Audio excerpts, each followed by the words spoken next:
Welcome into the SoAZVB Network, where we are live here at Santan Foothills High School, awaiting tonight's Thursday night matchup between the Pusch Ridge Lions and the Santan Foothills SaberCats. We want to thank you all for joining us. My name is Daniel Guevara. Alongside me is Chris Kidney and Lupe Ramirez. And we got a pretty good matchup going on tonight. Of course, you got one team doing really well while the other one is been very injury plagued, and it's kind of shaped their season into something we didn't expect. But let's start with Santan Foothills. Lupe, what do you think they have to do tonight in order to pick up a victory here? The word for tonight for Santan Foothills is overcome. You said it earlier, they are dealing with a lot of injuries. A lot of good players are sitting on the sidelines, not dressed out. So that's going to be a huge factor for the SaberCats to see if they are able to pull this one out against the Lions. And Chris, you got Pusch Ridge, who's coming in at 4-0 tonight. What do they have to do to not underestimate the SaberCats and take home a victory tonight? Well, I think what we saw just last week when we covered their game, the one thing that I like about Pusch Ridge is they just come out and they do push Ridge. I think the main thing they need to focus on is probably their defense. Offense has been showing that it's pretty locked down. I wouldn't underestimate, even though there's a little bit of injury going on there with Santan Foothills, don't sleep on them. You always want to take every game serious. So I'd say probably the focus for me would be how's their defense going to do on this game. Well, like I said, Pusch Ridge comes in at 4-0 while Santan Foothills is at 1-4, and I know they're probably looking forward to their upcoming bye week to kind of get players rested. But what are the two players that we're going to be looking at tonight to keep our eye on? Well, for me, it's going to be number 4, Jacob Newborn. He's the running back. We saw a lot of him impacting the game last week, like I was mentioning. I mean, he's got 538 yards coming in, rushing yards coming into this game.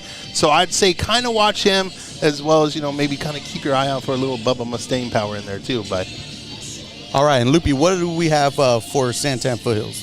And my SaberCat impact player will be number 11, Dalton Norman. The quarterback he has 508 total yards and 3 touchdowns.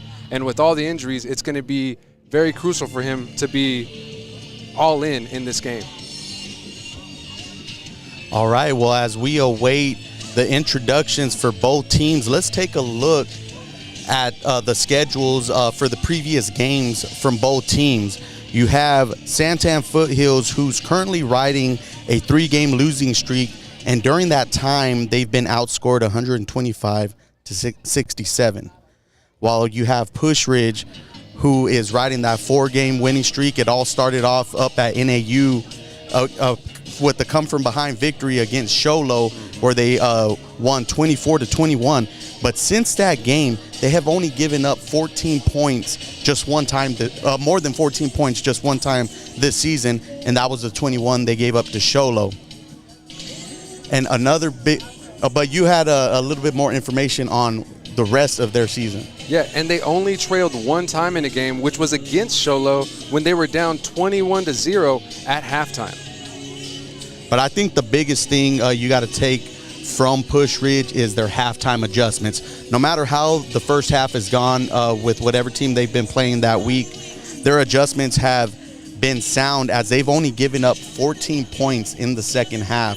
And that's something you got to be proud of if you're Coach Kent Middleton coming into tonight's matchup. Yeah, he always does a good thing where he goes into the locker room. You can tell that he's got his connection with the players. He's sitting there going, hey, look, we need to come up with a game plan. Let's come back and attack. And you saw that mostly in that Sholo game where they came back from where they were trailing. Other than that, like you're saying, they haven't really trailed anybody else, but they still go in and do the adjustments to make it just to the point where you're saying they only had 14 points after halftime for most of these other teams. So, and Lupe, if you're Santan Foothills and you just came off of that devastating loss to Apache Junction, 51-0, what do you want to see from this team in order to gain a little bit of momentum coming into tonight? They got to have that winning mentality. They have to have the memory of a goldfish. They got to put the loss to the prospectors behind them and focus on what's ahead of them, which is this matchup with the Pusch Ridge Christian Academy Lions. So we know the records of both teams, but let's see where each team stands in their respective region. We're going to start off with the 3A South standings, as you got Sabino and Pusch Ridge up at the top, both at 3-0, with Sabino having the edge just due to their one region win. And then you got Morenci and Thatcher, who are creeping up behind them at 2-1 and 2-2. And then Safford is still a team not to sleep on, right, Chris, when it comes to this South? Well, I think what you got to look at is now these teams are starting to get into region play. So as they started getting into region play, you start seeing the true kind of makeup of each team. So you could sit there and say, hey, look at Thatcher. They're kind of down at the low. But this, once again, this was a contender for the 3A championship last year. So I never want to sleep on it because you know they're going to climb up, especially in these regions. They're strong. They tend to do, and that's my South region. I know that, but I know my man Lupe over there knows probably a little bit more about the Central region. Yeah, this 3A Central region is super stacked. If you look at the top, Florence is sitting there pretty at 3-1, while ALA Ironwood and Santan Foothills follow behind at 1-2 with,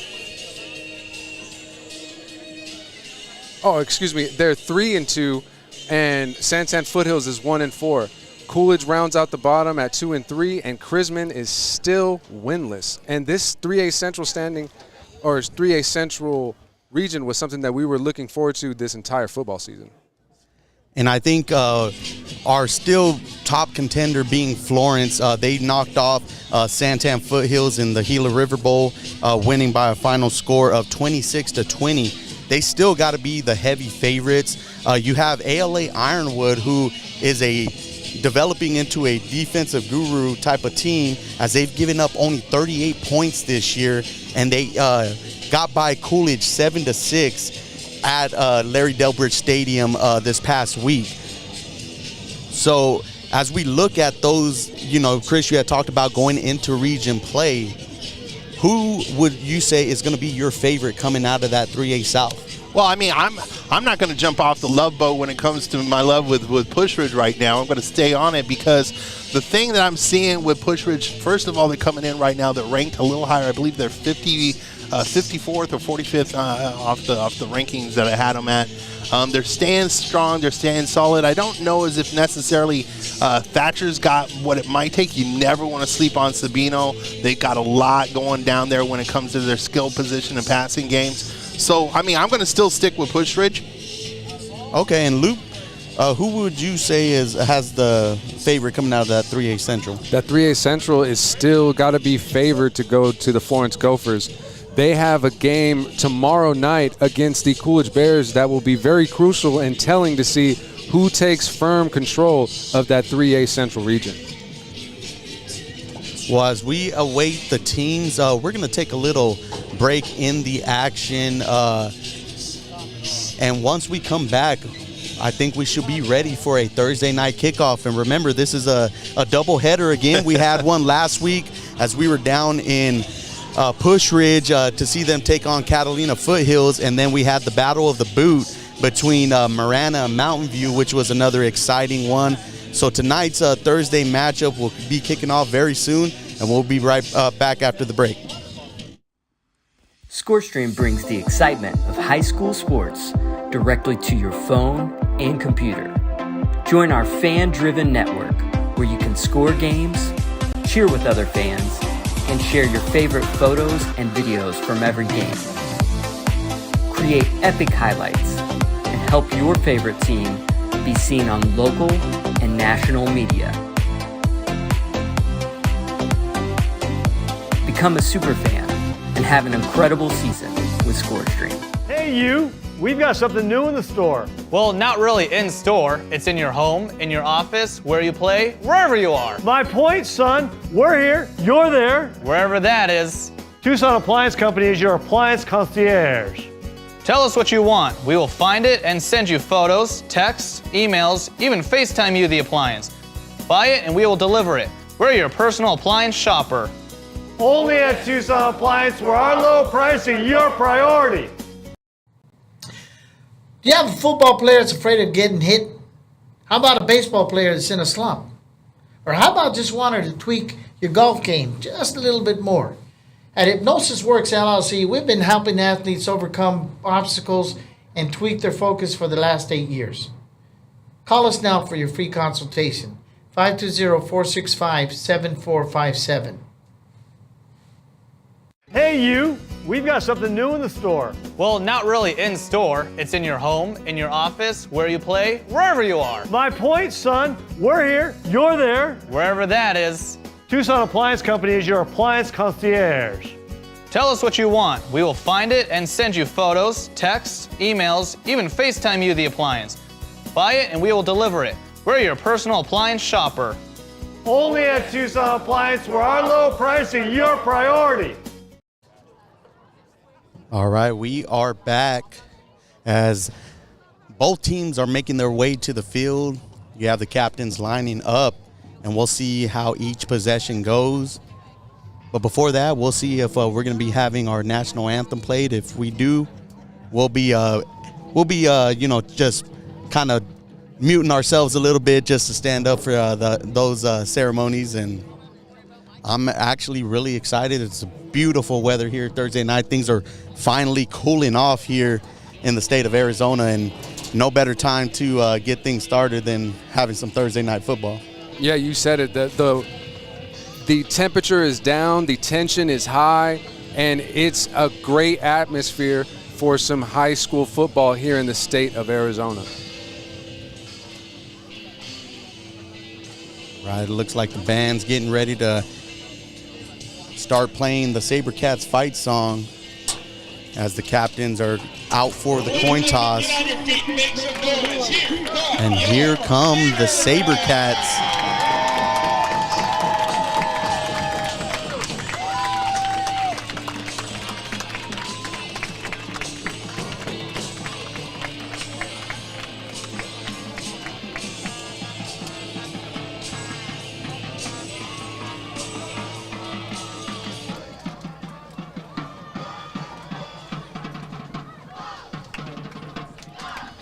So Pusch Ridge will be receiving the kickoff. And that means Santan Foothills will be getting the ball to start the second half. Santan Foothills High School SaberCats. With players ask you to watch and cheer for your team in the spirit of good sportsmanship. Good sportsmanship is an individual responsibility. And we were down in Pusch Ridge last week. What were your guys' thoughts on that one? I know we had a great time while we were out there. We had talked about it a little bit on the podcast that we released earlier. It was a good game for Pusch Ridge all the way in the beginning. It was something a little bit different for them to see the Falcons be able to score in the final quarter, especially against Pusch Ridge's excellent defense in that second half. So, nonetheless, I think it was a good precursor to what to expect here tonight. At this time, we'd like to ask you to rise as we honor our nation. And the SaberCat marching band plays the Star Spangled Banner.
So we are just moments away from kickoff and the start to, this is week 6, but technically our 7th game of the season. So been pretty busy, especially back-to-back doubleheader weeks. So I'm excited. Are you guys excited? Oh, definitely. It's unusually quiet here tonight in Santan Foothills, but nonetheless, I know that once this game gets started, it's going to pick up very quickly. Well, I think that comes with a Thursday kind of game thing where you get a lot of people kind of trickling after work, you know, where it's not like your typical Friday. But I love coming to these small towns because these small like communities, they provide such an amazing atmosphere. Oh, definitely. This has to be a school that has shown us the most hospitality when it comes here to Pinal County that ain't from our alma mater there in Coolidge. And we definitely love coming down to Santan Foothills. And we're going to have number 75, Christian Swatzel, on the kick with number 12, Dominic Painter, in the back as he's going to receive it. And the ball is going to roll out of bounds for an illegal kicking. Kickoff goes out of bounds. And so Pusch Ridge will be starting at their own 35-yard line. And you talked about a couple of those players for Pusch Ridge. You got number 2, Bubba Mustaine, who knows how to sling the ball around there, and number 4, Jacob Newborn. But I think what I like a lot about Bubba Mustaine is his ability to have that pocket presence. He doesn't necessarily need to run the ball all the time. He will if he has to, but the way he gets the ball out so quickly. Good poise. Got a lot of good poise, definitely. Well, and actually, I like this kickoff play that he did. He was smart enough, also, this guy, to realize that the ball was going out of bounds and got it at the 35 rather than trying to get up there from the 5 or 3. So good, smart football. So we're going to have a false start already on the Lions, as I think the center might have moved the ball before he got down in his ready position. That's definitely what it looked like from up here. So with the 1st and 15 now, Mustang will be in shotgun formation as he's going to look for number 7, Noah Seacrest, and he's going to connect on the pass for a gain about 8 yards. Those were some nice hands, Noah. Stretched himself out there. It's 12 yards on that play, 2nd down, 3 yards to go. That'll be a gain of 12, so it'll be 2nd and 3 for the Lions, as Mustang's going to stay in the shotgun formation with 3 wide receivers to his left. His running back, Jacob Newborn, will go in motion. And it's going to be a handoff to Newborn, who's going to pick up what looks like about 7 or 8 on the play, and it's going to be good enough for a Lions first down. And those are the things that we saw last week from Pusch Ridge, is they love that shotgun formation and bringing their guys in motion in order to get across to the edge. And sometimes you even see Mustang keep the ball himself sometimes and pick up big gains. Well, that's a funny thing about the offense for Pusch Ridge. There's so many weapons on here. And like you were saying, he can stand with the poise and look around for players, or he can do exist right on cue. And Mustang is going to hurdle the defender for a first down, but it looks like we have a flag on the play. Bubba's as it stands. Bubba's out there hurdling like he's on the track. And as it stands right now, it's a Lions first down, but we'll see what the call is on the play. We have a personal foul against the Lions. So it'll be a 1st and 15. And 2 early penalties, which wasn't much we saw when it came to Pusch Ridge last week. They're very disciplined on both sides of the ball, but 2 early penalties after, a big game like that definitely got to hurt you. And I know Coach Middleton is going to try to get that corrected here early on, as Mustang's going to connect to number 11, Will Joyce. Yeah, and this being the 4th time that these teams ever meet. The last time these two met was 3 years ago, with Pusch Ridge beating them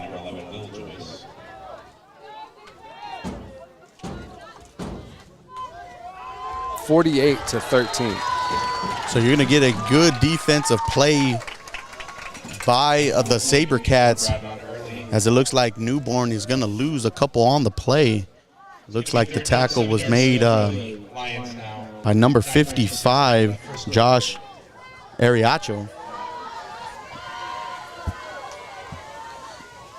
So if you're the SaberCats, this is where you want to have push ridges, some 3rd and longs, and just try to make a defensive play in order to get your offense the ball and stop these quick drives that Pusch Ridge is known for, as Mustang's going to drop back and throw the ball, finding number 12, Dominic Painter, and that's going to be another Lions first down. And it's just those things from Mustang that you got to love, is the ability to run that read option and pull the ball out quickly and get rid of it. And you hit it right on cue. It's like he's looking for these quick slants, these little quick passes. Like I say, they're the high percentage passes that you get them out in the open range. It's like, okay, now tackle me. This is done. Mustang's going to hold on to the ball a little bit, and he's going to find another open receiver, as that's Will Joyce on the catch again, and it's going to be a gain of 8 yards. That could have been a lot more. I mean, that was great on the Santan Foothills defender to be able to, position up, square up, and actually take him down in that open field tackling. It's tackles like that, because that could have easily been a first down out of something that you would have thought might even became something like a sack or something there. And if you're Santan Foothills, you see that they're not bringing a lot of pressure when it comes to blitzing Mustang.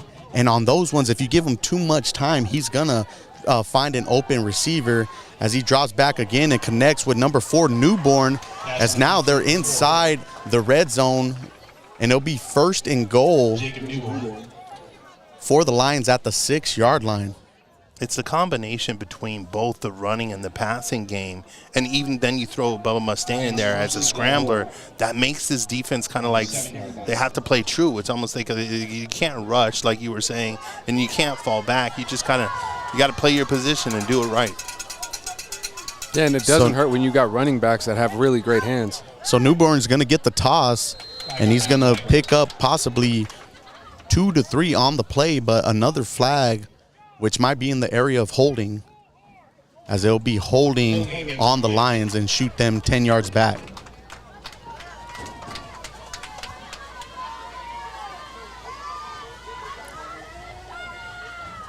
And now that they're 1st and goal, remember, they cannot pick up another first down. So if you're the SaberCats, you want to hold strong here and be able to get a couple of stops in order to slow this high-powered offense down. But that's been the story of this drive. They get far and they get put back with a penalty, but they haven't really let that affect them. And Mustang's going to connect with another receiver who's going to take it down to the 3-yard line, possibly the 2-yard line. I'm trying to get the receiver on the play. I think it's number 9, Elliot Lovett.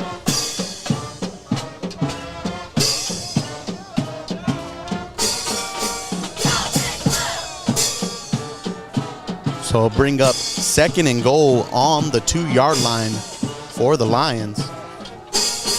And they'll stay in that shotgun formation with 4 wide receivers out. And Mustang's going to roll, and he's going to find number 7. That's Noah Seacrest for the touchdown.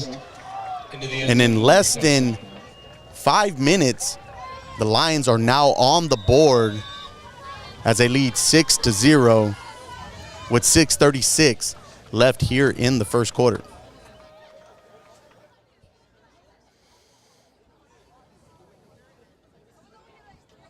Now, as we await this extra point, what do you think the SaberCats need to do whenever they receive the kick and they have to prepare for their drive? I'd say first off, you got to give your defense some time as the kick is up and good. You got to give your defense some time to rest. They had a long drive there that was capitalized by some big 3rd down plays. So if I'm the SaberCats, I want to get our offense going, get a couple of first downs. Doesn't necessarily have to be a touchdown right off the bat, but if you can answer, you definitely want to do this against the Pusch Ridge Lions, because they can strike so quickly, and before you know it, you might be down a couple of touchdowns. So let's see if Dalton Norman can make some magic happen with this diminished weaponry that he has on his hands.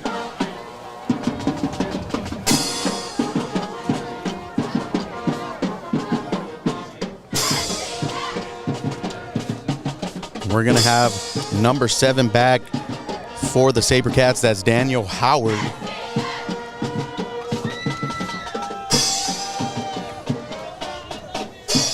And kicking for the Lions is going to be number 33, Tyler Nolan. Well, and I think what you guys bring up, you brought up some solid stuff about Santana Foothills.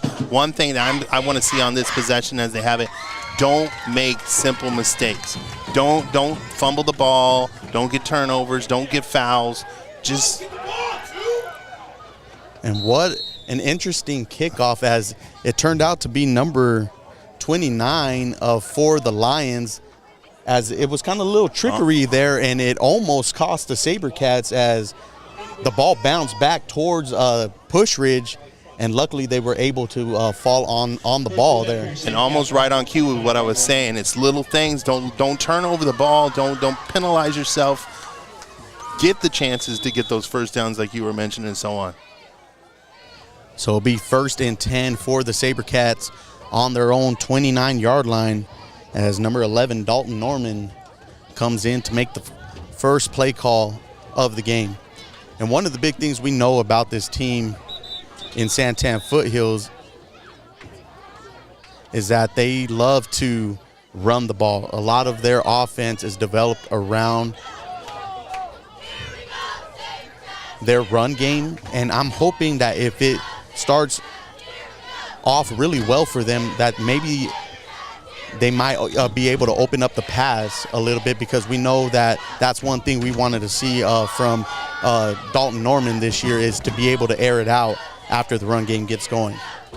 So you'll have a running back in motion. That's going to be a toss to number 7, Daniel Howard, who's going to pick up 1 yard on the play, and it'll be 2nd and 9.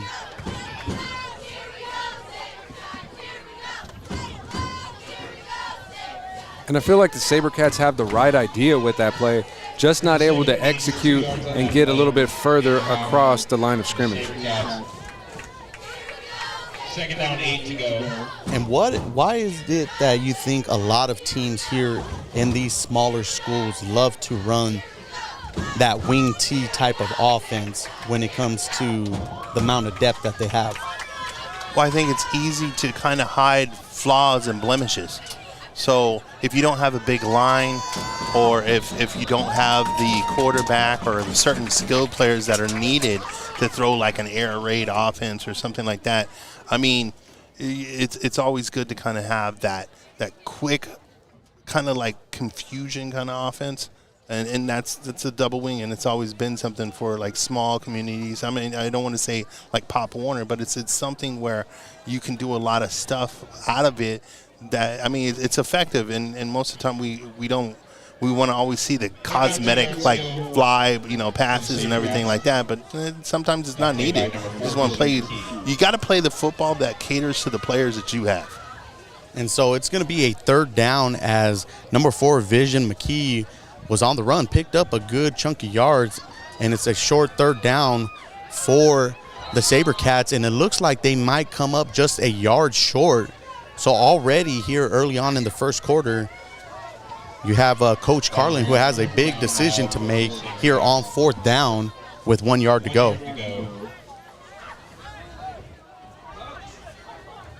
And shout out to Coach Carlin. He actually came up here pregame to thank us for coming out and being here.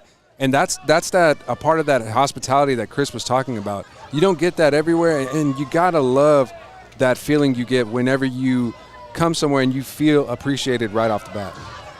So it looks like the SaberCats are going to send out the punting unit, as you got number 75, Christian Swatzel, on the punt. It's going to be a little short punt, but it will get a SaberCats bounce as they're going to down the ball at the 36-yard line. Like, I agree with the action to actually punt that ball, get, Pusch Ridge down further into, but if you're that kicker, you got to get that ball further down. And for me, I would think that you would want to kind of answer what Pusch Ridge had done that first drive.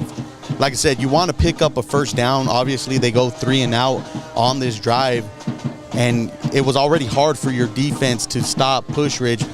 Maybe not. Why not take the chance and get your offense out there a little bit longer, regardless if it's a turnover or not? But Mustang's going to drop back, and he's going to roll out to his right and have an open receiver, as that's number 11, Will Joyce, who's going to pick up 9 on the play, and it'll be a 2nd and 1 as we are under 3:50 left here in the first quarter. 9 yards on that play for the Lions. 2nd down, 1 yard to go.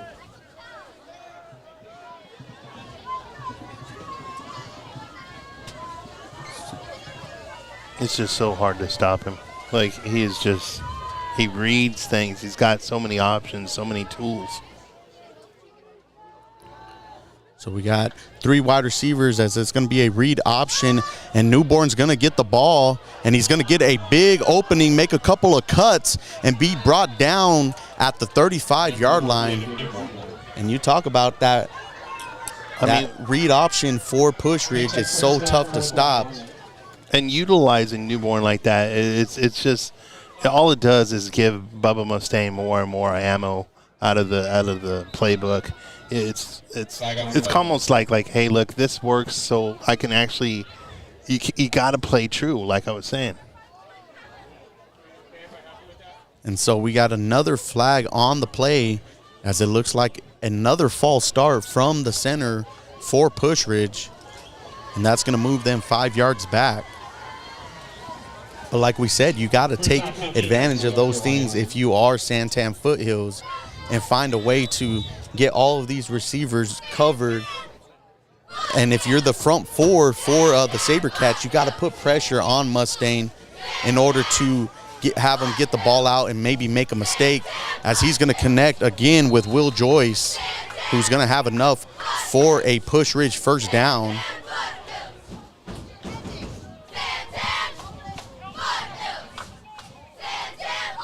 And you said Santan Foothills is kind of plagued a little bit with injuries this year, or this year right now, right? Yeah, they have number 3, David Robeloth, who is one of their running backs and a very good defensive back, who had a couple of interceptions early on in the season, as Newborn is going to break a couple of tackles and maybe pick up another Lions first down.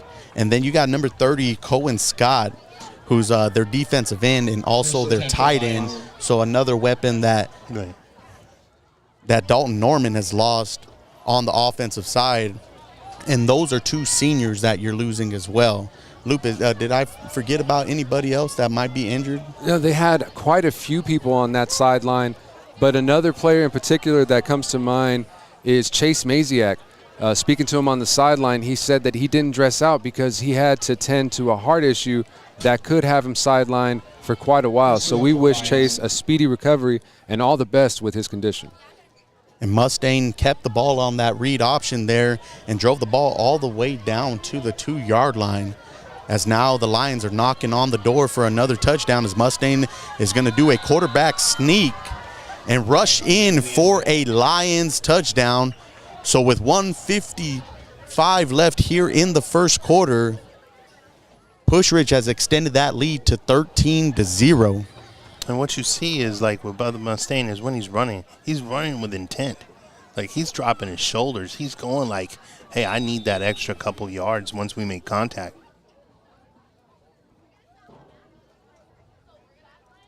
And we'll see number 33, Tyler Nolan, out for the kick.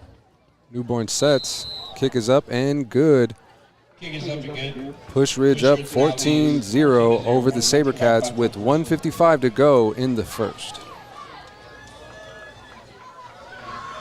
And actually, that's number 29 for Pusch Ridge. So a new kicker. I don't have a name for him, but hopefully here later on in the game we might get a name for number 29 of Pusch Ridge.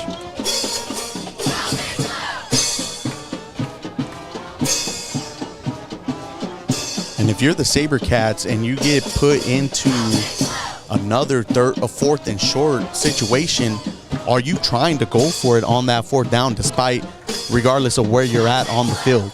I think a lot plays into where I am on the field. If I'm still leaning over on their side of the 50, I might still want to kick it only because this is the first quarter. We haven't gotten too far. But, I mean, shortly here we're going to have to determine whether or not we're going to want to take that opportunity and just try and go for it.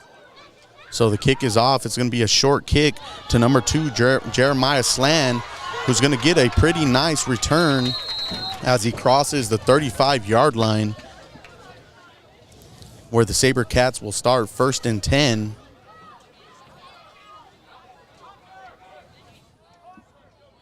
Kickoff return by number 2, Jeremiah Slan, 1st and 10 for your SaberCats.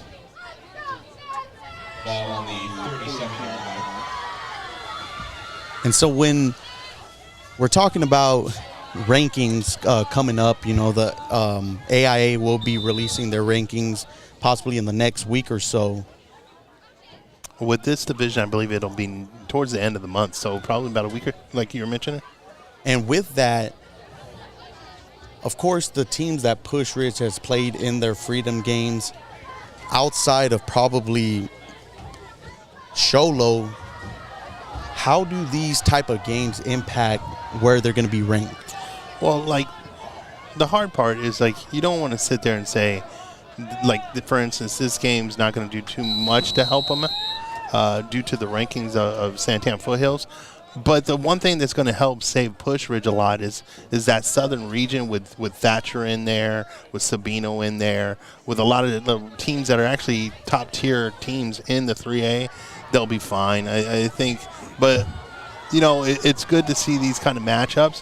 What this actually might actually do is more impact the central region. Out of everybody in that south region with Pusch Ridge, who do you see giving them the run for their money in that region?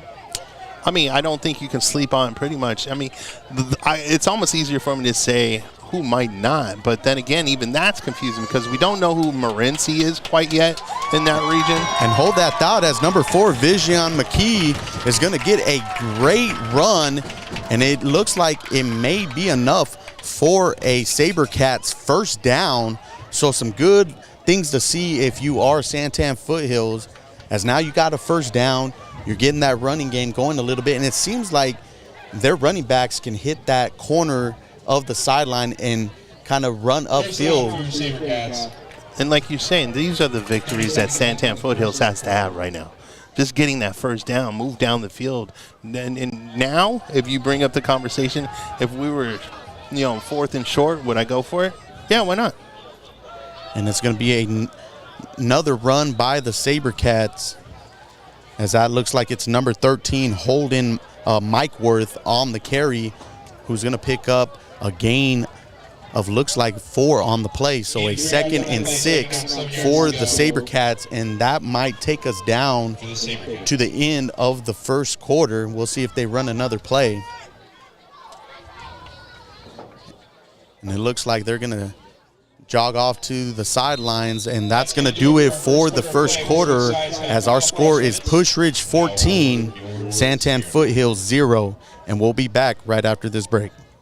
Do you have a football player that's afraid of getting hit? How about a baseball player that's in a slump? Or how about just wanting to tweak your golf game just a little bit more? At Hypnosis Works LLC, we've been helping athletes overcome obstacles and tweak their focus for the last 8 years. Call us now for your free consultation, 520-465-7457.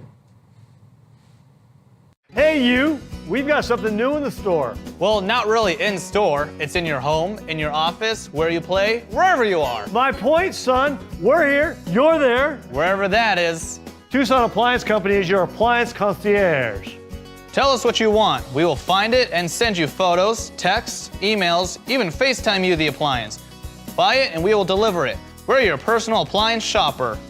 Only at Tucson Appliance, where our low price is your priority. All right, we are back for the start of the second quarter. with Pusch Ridge leading Santan Foothills 14-0. But before the end of that first quarter, you had the SaberCats pick up their first down of the game, and hopefully they can continue that momentum. But what a start for Pusch Ridge, who saw a lot through the air and a lot through the ground when it comes to Bubba Mustaine and number 4 Newborn, as you're going to have Dalton Norman connect with a big pass, but it seems like it's going to be a turnover. And we'll see what the call is as he connected with number 9 Person, and it seems like he stayed up just a little too long and got stripped on the play. So after such a successful completed pass, it got to hurt if you're the SaberCats to turn the ball over, especially when you finally got the ball into the Lions' territory. Well, you can even tell, even in the crowd, like all of a sudden it's like, you feel that energy kind of like, yeah, he caught the ball, and then you can just feel the opposite of it kind of drop real quick because he got it stripped from him. But you got to give kudos to the Lions defender being able to show his field IQ and rip the ball away from him and make a big play for Pusch Ridge. So now Bubba Mustaine and the Lions offense will come out 1st and 10 at the 47-yard line. And it's going to be a handoff to number 4 Newborn, who's going to make a cut and drop his shoulder down and be stopped at the 40-yard line. And that's going to be another first down for Pusch Ridge. We have a special message for Alexa on the cheer team. And the tackle was made by number 11, Dalton Norman. And those have been some of the things when a team is not very deep, is having your players have to play on both sides of the ball. It seems like we'll have to see what team is conditioned the best when it comes to that, because you know that you have a few Pusch Ridge players who also play both sides of the ball. Absolutely. One in particular is Bubba Mustaine, who's also their punt returner. So on the play, we're going to have a penalty on the Lions. It's going to push them 5 yards back. And this is that whole small town 15 now for Lions. concept, is where you have such a small bench or things that the coach turns around and wants to run off to. So once he gets that guy, and hopefully he doesn't get burnt out. And so Mustaine is going to throw it across the middle, and he's going to connect with number 9, Elliot Levette, who made a good little juke move right there as the ball is now inside the 12-yard line. Looks like it'll be 1st and 10 for the Lions at the SaberCats 11-yard line. The Lions love it. First and goal. And there's so many weapons on this offense, as I think 12-yard line. Mustaine is connected with at least 4 receivers here in the first half. And you know that their running backs can line up at wide receiver as well and catch the ball too. And so you're going to have Mustaine under center as he's going to give the ball off to number 21, Sawyer Allen, who's going to pick up a gain of 5. Number 21, Sawyer Allen. Got to be a gain of 6 on the play. So it'll be a 2nd and 4 for Pusch Ridge, as once again they're already knocking on the door. Just a few short plays here in the second half. It's almost like, unfortunately, Santan Foothills doesn't have a response, or somebody that can overwhelmingly tackle and bring these guys down. It's even when they get on contact, they're getting yards after contact, which it's just kind of deflating. And you're going to have Allen get the ball again, and he's going to get himself inside the end zone for another Lions touchdown. So 3 unanswered touchdowns, as now the lead extends to 20-0 with 9:40 here in the first half. But going back to what you were saying, Chris, they definitely do not have that answer right now. And, I thought that pass would have definitely gotten things going. It's just you've made a good statement earlier on before the game got started. You cannot make those uncostly turnovers or penalties, and these are the things that happen when you're not able to keep the ball safe. Yeah, you can't lose to yourself. I mean, it's okay if you let for instance, Pusch Ridge is moving the ball on you and stuff like that. The victories here, or the things that you got to achieve here, is I can't get the fouls, I can't turn over, I can't do these things. Don't help them. You just gotta don't lose to you can't lose yourself. And Loopy, if you're the SaberCats, are you going to try to throw the ball a little bit more? I mean, you were successful on your first pass attempt. Do you think that they need to go to the air a little bit more and allow Dalton Norman to help this team get back into this ball game, or at least answer with a touchdown of their own? I think going to the air would be smart. I think it would behoove of the receivers to be a little bit more alert whenever they make the catch and are trying to get the yards afterward. I wouldn't completely abandon the run game yet. It's still the first half. I would be curious to see if they actually go with the aerial attack first rather than trying to get the ball around and outside the sideline.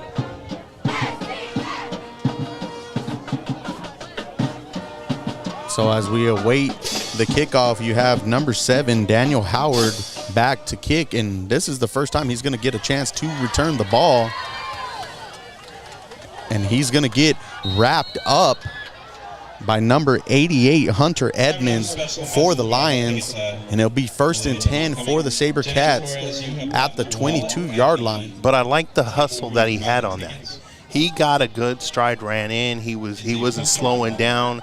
I mean, as you could tell from the tackle, he got kind of pulled off his balance and everything. But he was running with some intent. That's what I like. That. Now that's a win for me right there. Good check on that.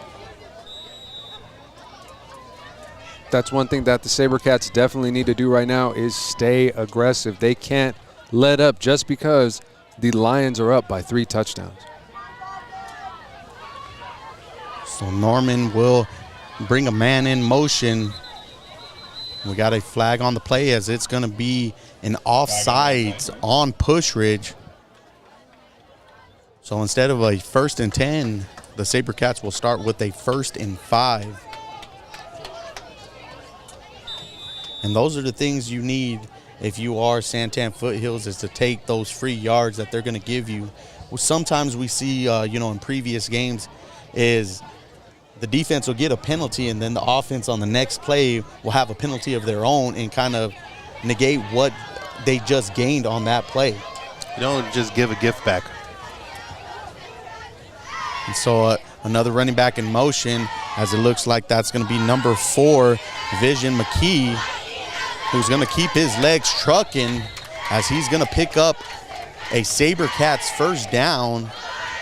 And those are the things that I'm liking about Santan Foothills, is despite the score early on here in the first half, all of their players are still running hard and trying to put in their best effort to get things going on the offensive end.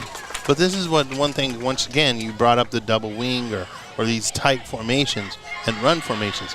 This is why you do it, because you can see that that outsides, outmanned, that Pusch Ridge has got them, but it's the almost like, oh wait, where to go? That becomes the thing that helps him out. And you know who used to be really good at that? And I hate to bring him up. I'm going to bring him up, though. Chris Detterman down there in Benson used to be phenomenal for this. And then you even saw a lot of this recently with Coolidge. Yep. They were doing a lot of that. And that's why I had asked that question earlier, just because I'm starting to see a lot of teams go to these wing T formations. And if you have enough talent at the quarterback position, it definitely opens that up as a secondary weapon whenever it comes to what an offense can do, as you're going to have a motion and Norman's going to roll to his right and he's going to connect with the open receiver, as that's number 13, Holden Mikeworth, but we do have a penalty on the play. That pass complete to number 13, Holden Mikeworth. And so we have a holding on the SaberCats. So another pass play is negated by a penalty.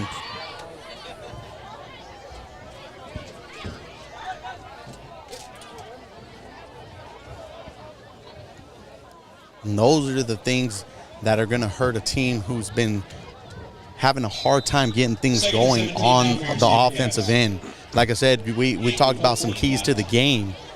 You needed to pick up a couple first downs to get your defense some rest.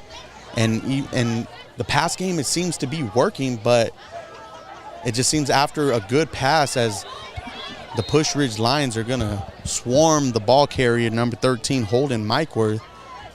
But it seems like after their first 2 completed passes, they've been hurt by either a turnover or a penalty. I think what you run into, too, with running the double wing is that it's not something where you're going to get a lot of real estate on one play. It's almost like a lethargic moving down, eating the clock, getting down. And so it kind of hurts that they're behind by 21, but at the same time, when you do a play where you're getting some successful yards and you're moving back on a penalty or something like that, now you're looking like it's third and 16, 17 some odd yards.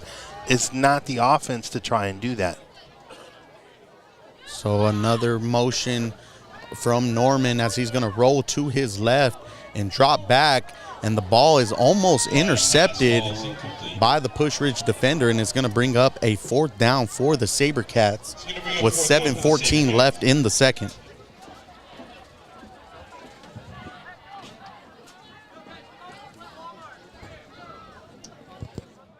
Coming up in 7 minutes and 14 seconds of game time, we will have the halftime announcing of the homecoming king and queen.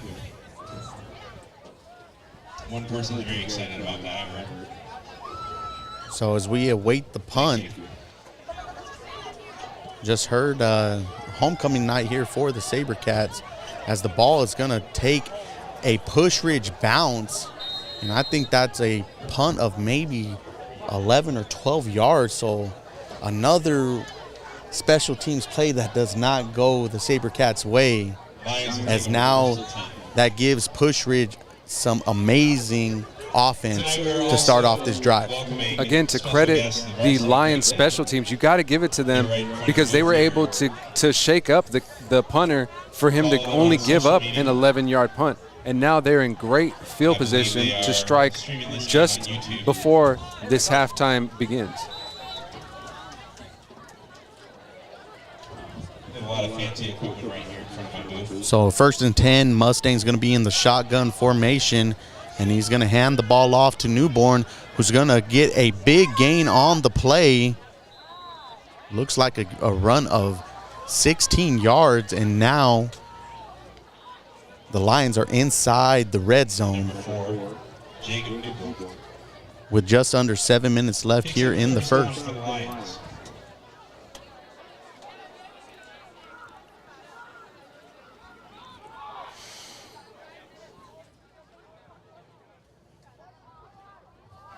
You'll have number 21, Sawyer Allen, in at running back,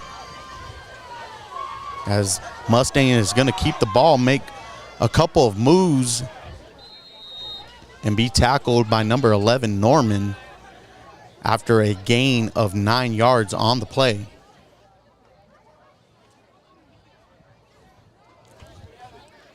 Let me ask you this question, if I can, about Santan Foothills.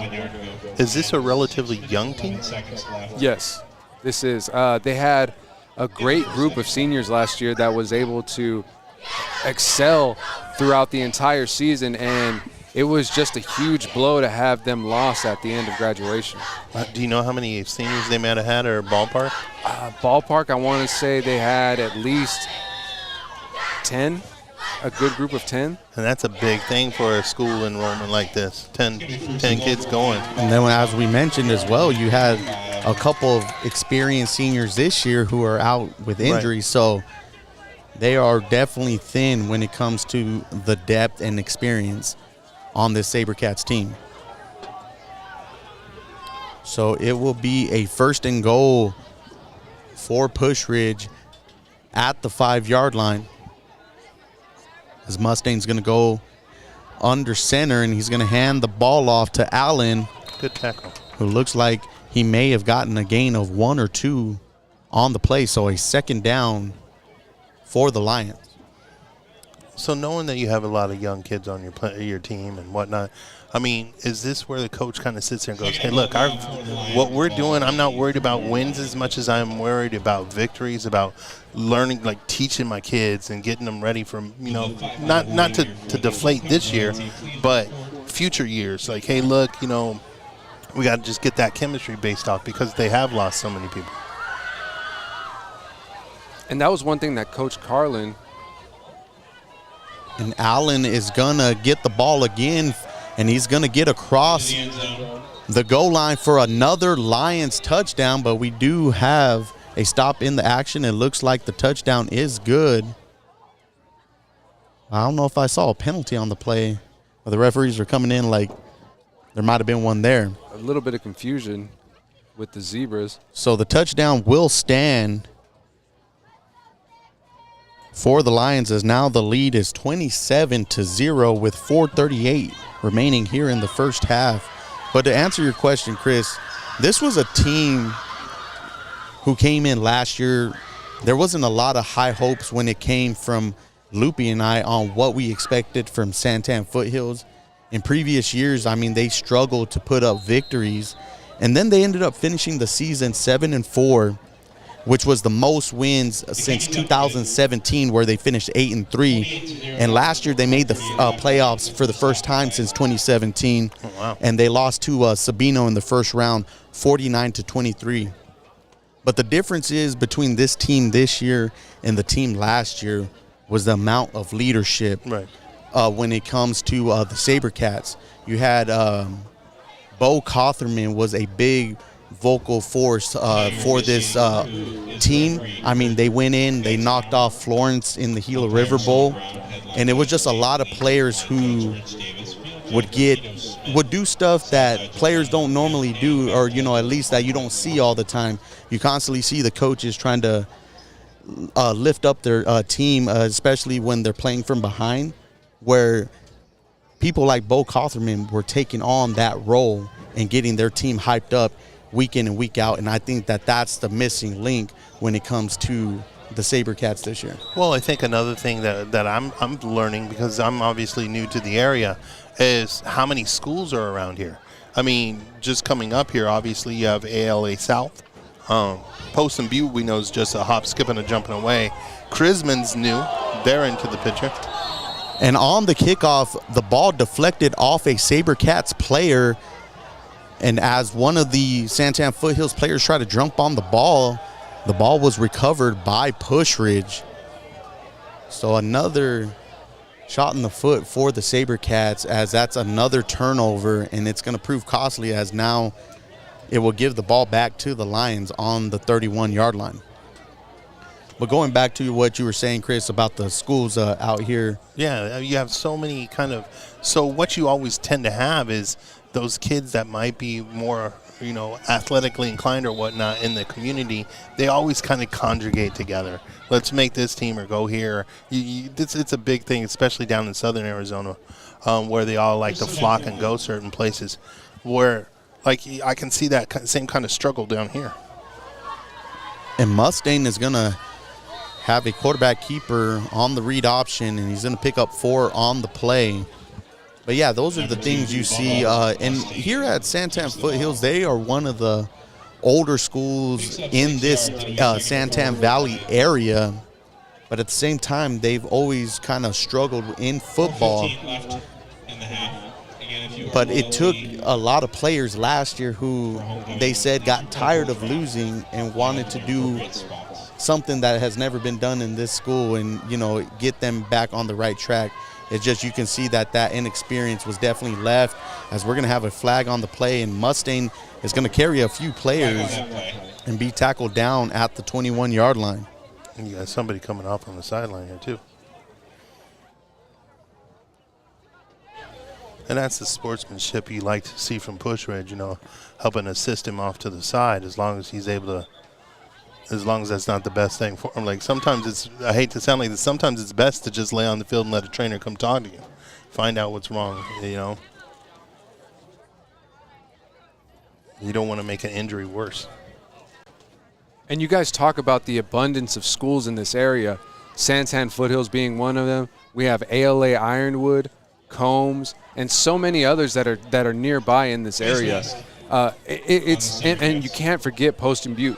So many great schools in this area. So the student athletes of this part of Pinal County have a bevy of choices of where they would like to compete and contend for a possible state championship. So after during the play, you had a face mask on the SaberCats, so that's going to put Pusch Ridge inside the 10-yard line with the 1st and 10, as they have 2 running backs split in shotgun formation, as Mustang is going to keep the ball and fake the pitch, and he is going to fall in for another Pusch Ridge touchdown as the lead grows to 34-0 with 3:30 here in the first half. 34-0. 3 minutes, 30 seconds left.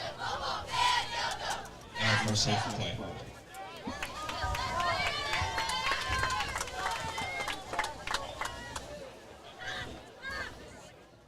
And so the injured player on the play for the SaberCats was number 32, Jordan Cooper. We hope things are not too serious, as that is another starting player that went out for the SaberCats.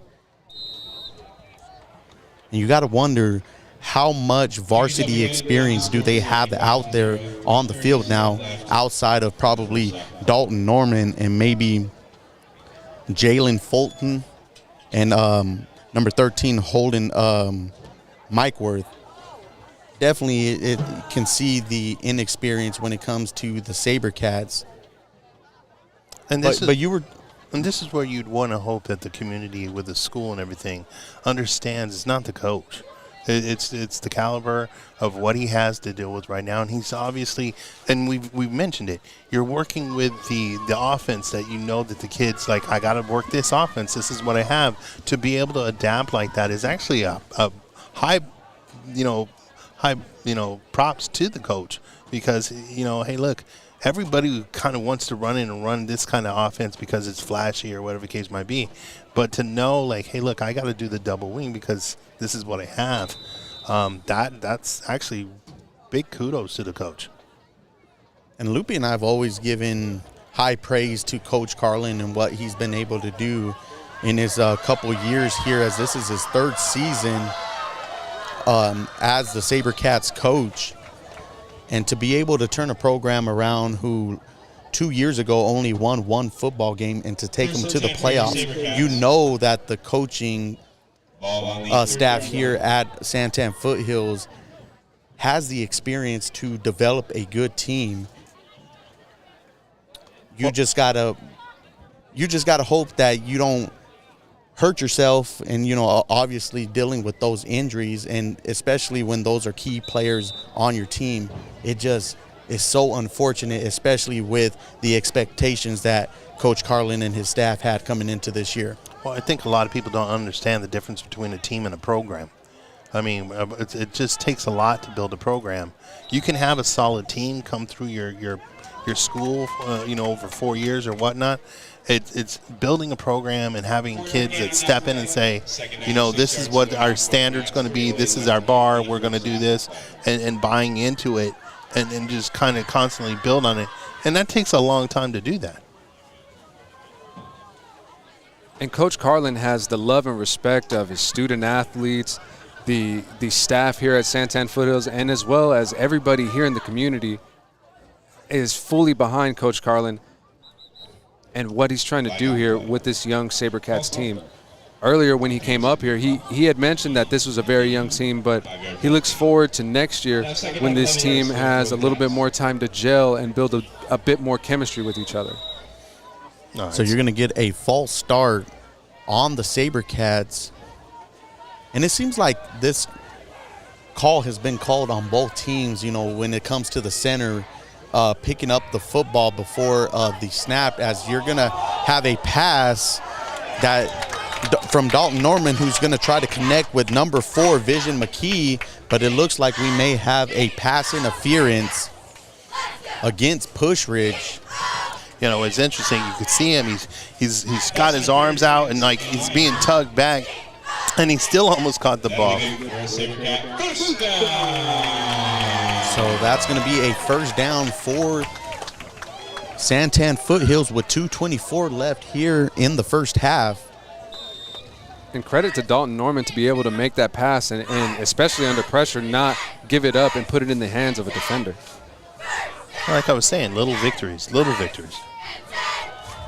So they're going to hand the ball off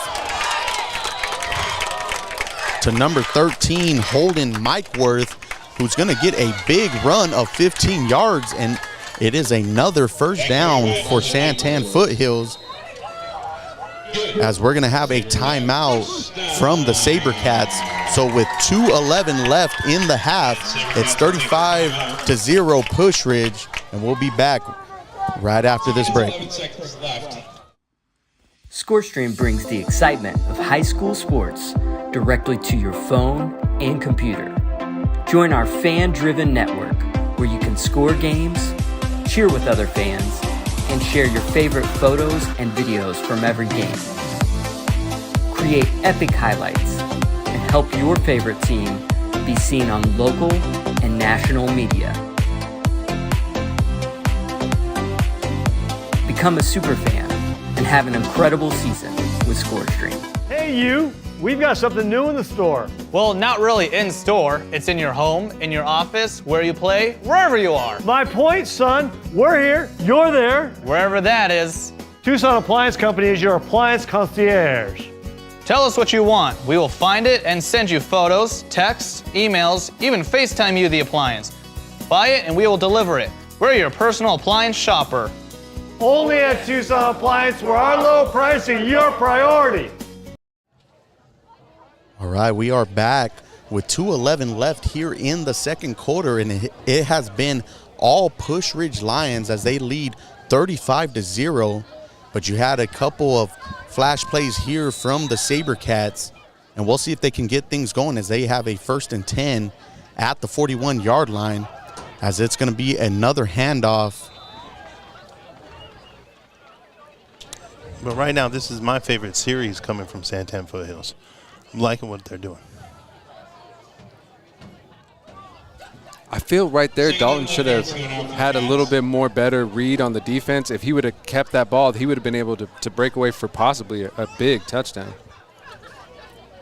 And the run was by number 18, Colton Hoffman. And he's another running back for the SaberCats that has had to step up and develop into one of the lead backs here for the SaberCats. But it's going to be a 2nd and 11. And I'm interested to see if maybe for the rest of the quarter they may allow Dalton to air it out a little bit more, as they're just right there, being able to succeed it, as it looks like Hoffman's going to get the carry again and pick up possibly a gain of 5, as it's going to be a 3rd and about 6 for the SaberCats with just 1 minute left here in the second quarter. Like I'm kind of picking up on what Lupa was saying here too. I mean, what they're doing right now is they're running the play over to the smaller side of the field. It might be a smarter thing to maybe run it back over to the larger side. Let's see if he can do something in an open field, where right now it's kind of like that was back to back, pretty much the same play. But then again, that could be a perfect setup for something new.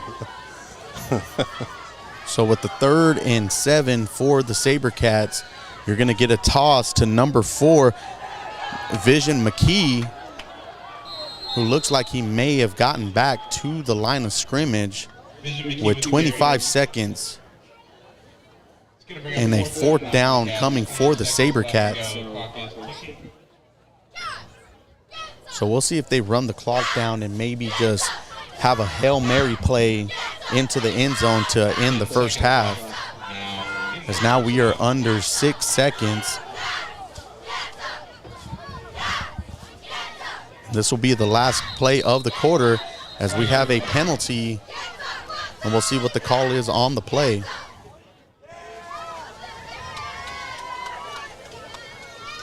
And it's going to be a false start on the SaberCats, because that's going to repeat 4th down. And we'll have one untimed down here to end the second quarter.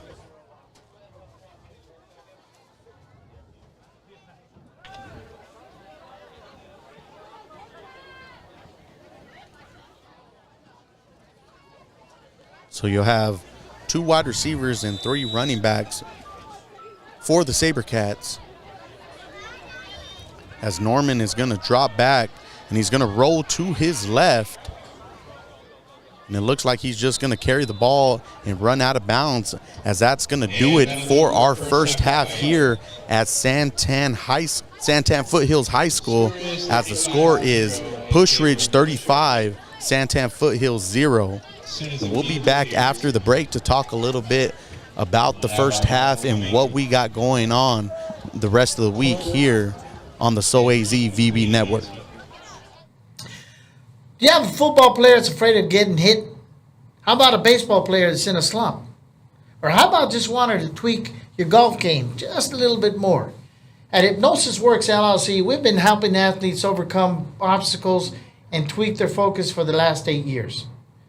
Call us now for your free consultation, 520-465-7457. Hey, you! We've got something new in the store. Well, not really in store. It's in your home, in your office, where you play, wherever you are. My point, son. We're here. You're there. Wherever that is. Tucson Appliance Company is your appliance concierge. Tell us what you want. We will find it and send you photos, texts, emails, even FaceTime you the appliance. Buy it and we will deliver it. We're your personal appliance shopper. Only at Tucson Appliance, where our low price is your priority. ScoreStream brings the excitement of high school sports directly to your phone and computer. Join our fan-driven network where you can score games, cheer with other fans, and share your favorite photos and videos from every game. Create epic highlights and help your favorite team be seen on local and national media. Become a super fan and have an incredible season with ScoreStream. Hey, you! We've got something new in the store. Well, not really in store. It's in your home, in your office, where you play, wherever you are. My point, son. We're here. You're there. Wherever that is. Tucson Appliance Company is your appliance concierge. Tell us what you want. We will find it and send you photos, texts, emails, even FaceTime you the appliance. Buy it and we will deliver it. We're your personal appliance shopper.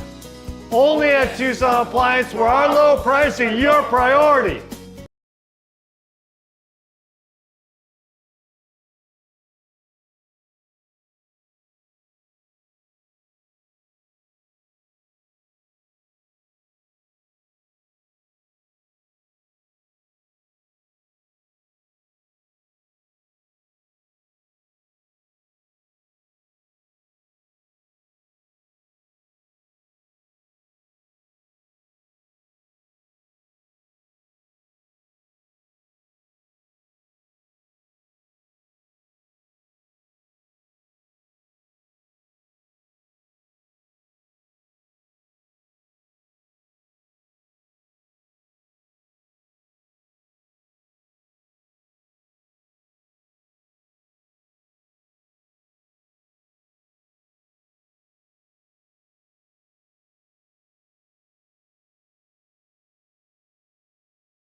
All right, we got a little bit of homecoming going on here during the halftime as the King and Queen were announced here just a minute ago.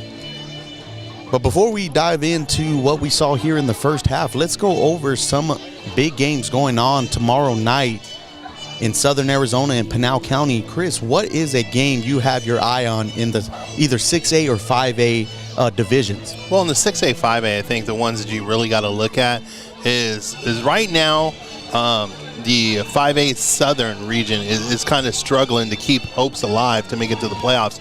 So the games that I would look at is the CDO versus Marana game with that big Marana loss that we were just videoing last week against Mountain View. That's a huge game. Now, would you expect that needs to be a bigger win for Marana or for CDO, depending on who needs it more for a rankings purpose? I think honestly, with Marana, it's the bigger win because CDO is going to get, like, they're already top dog, and you know. So I think it's a bigger win for Marana to take that one.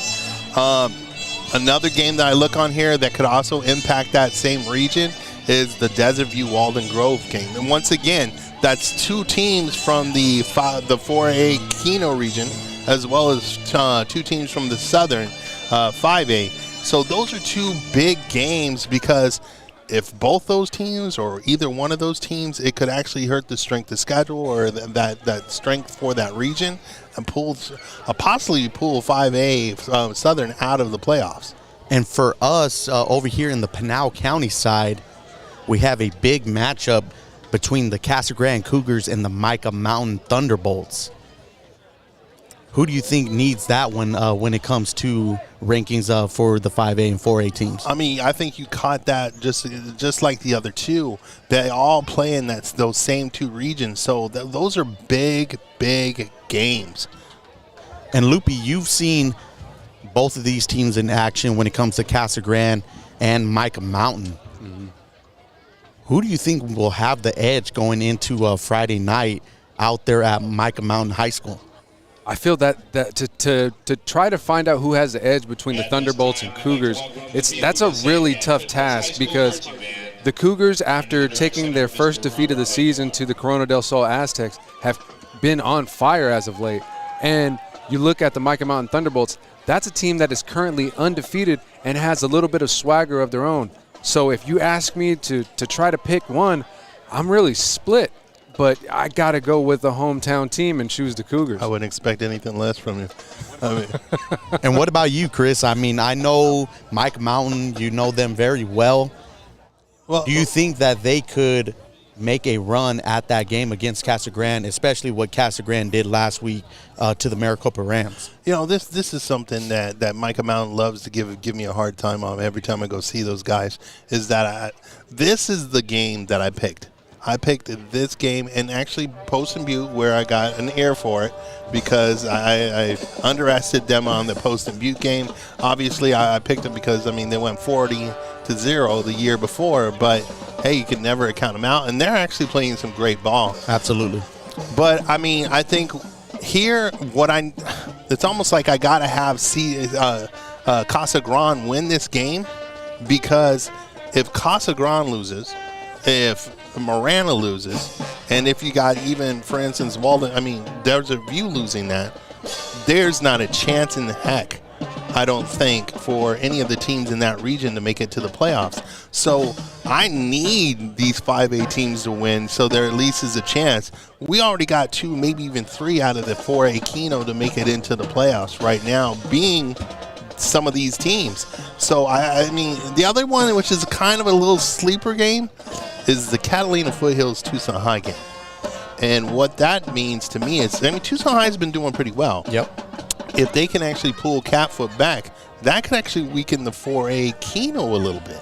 So that's a big game that people might not be first, like, focally paying attention to. But it's kind of a little sleeper game over here that's like, hey, don't count us out kind of thing. Well, let's go into some of the 4A matchups that we got going on.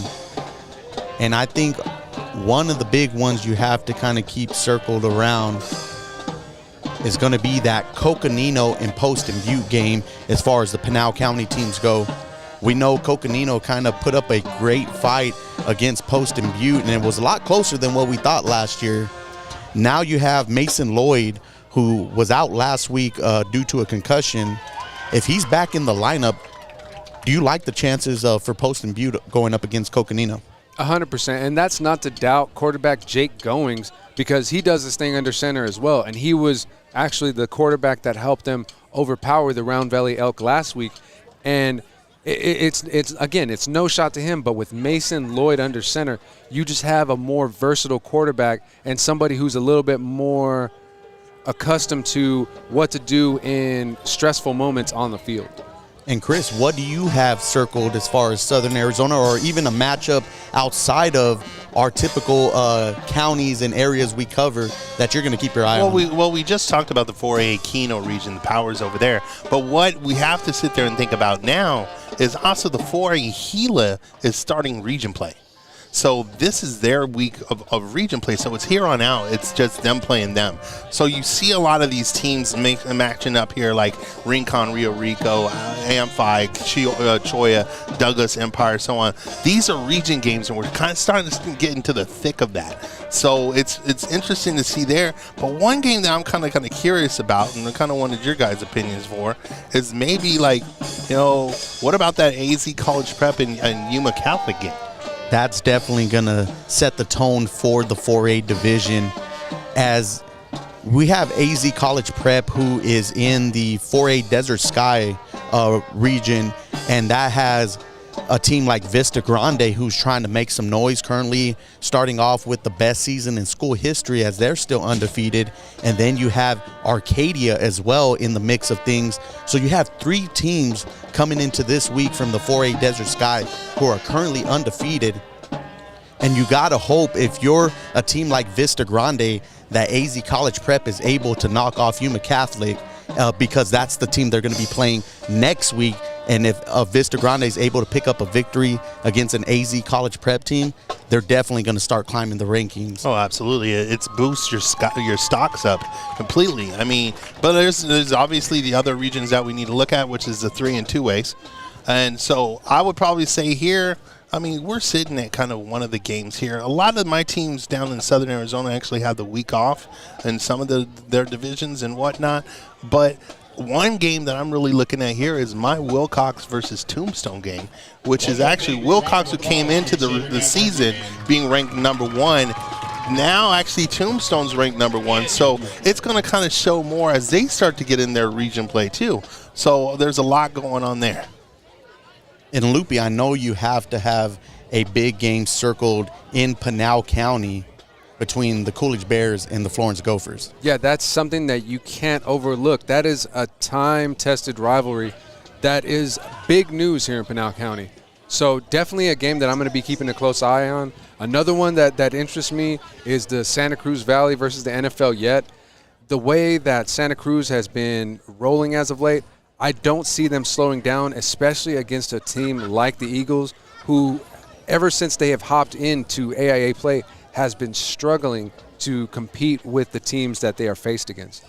And for me, it has to be a team that knocked off the Coolidge Bears last week, as the ALA Ironwood Warriors are going to travel down to Ben Franklin, and it's going to be a good defensive battle. As like I said before, ALA Ironwood has only given up 38 points on the season, and they're going to definitely be making some noise if they can knock off a competitive Benjamin Franklin game. But let's go into the 2 teams at hand, as it's been all Pusch Ridge here tonight, and you see the experience on their side on both sides of the ball. What can Santan Foothills do in order to have some successes here in the second half? Well, I think what you got to do is you got to, as the coach, like we were talking about in the first half, we're looking for those little victories. Like, we know that we got a game that's kind of running away from us a little bit. And now, how does our team adapt to the little tweaks, the halftime tweaks? Can we come out and prevent this? Can we make the second half a little bit less successful for Pusch Ridge as the first half was? I feel like it has to fall on the defensive shoulders of the Santan Foothills SaberCats. They need to pick up the pace themselves in order to shut down Bubba Mustang and his strong offense. And I know right now that is a tough task to ask, being down 5 touchdowns, 5 touchdowns right now. It's got to be something that the SaberCats got to overlook right now and try to get on this board. Chris said this earlier, little victories. One thing that they got to do in this third quarter is get into the end zone. I think that would be a huge victory for them, getting a score. And then on top of that, you know what, let's do this.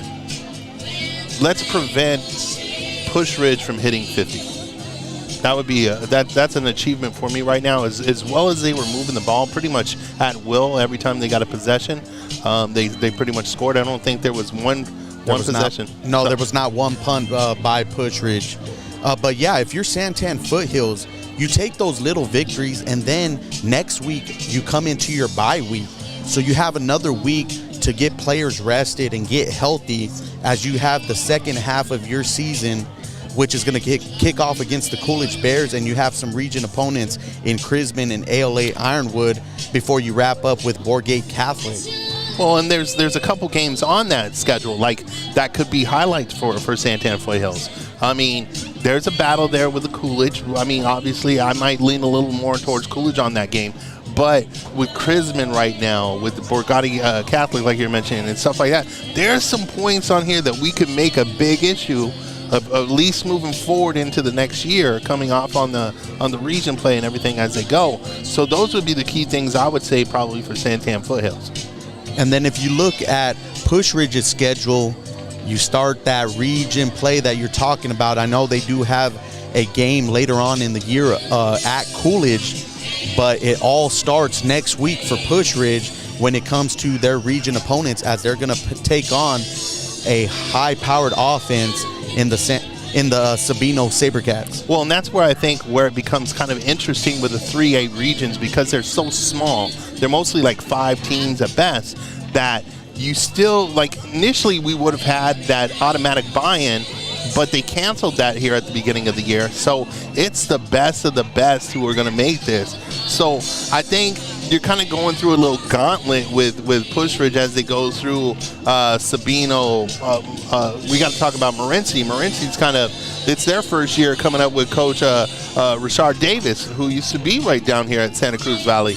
Then you have, obviously, Thatcher, Coach Jones over there, as well as Safford. And Safford, they're an interesting, like Safford and Morenci, I really want to kind of see what they do with region play.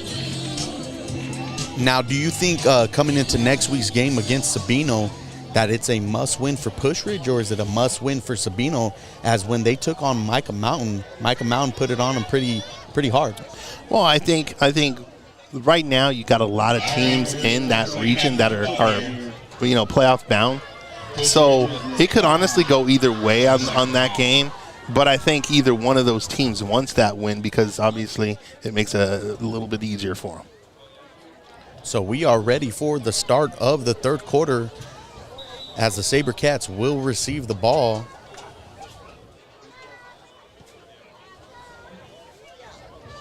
You have a short kick, as it's going to be returned by the SaberCats as they get to the 29-yard line, and it'll be 1st and 10. So here in the second half, I mean, Pusch Ridge has this game in full control.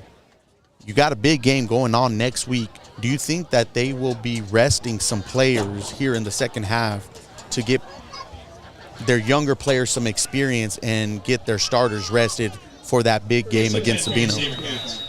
One thing that I always hate is when a coach goes out and says, let's change. And he throws everybody out there. Like the whole thing, now all of a sudden you're seeing like a 3rd, 4th string team out there. I think what you do is you introduce some of these kids slowly into the offense or defense, but you still have that leadership from your 1st string or whatnot, so you don't feel like defeated. You kind of like, okay, we'll sprinkle them in. So I could see them starting to lure some of their guys out. Maybe you don't use Bubba Mustaine on defense. You don't need that. Kind of switch like that. I could see those things happening. So the run was by number 13, Holden Mikeworth, who picked up 3 on the play. So a 2nd and 7 for the SaberCats.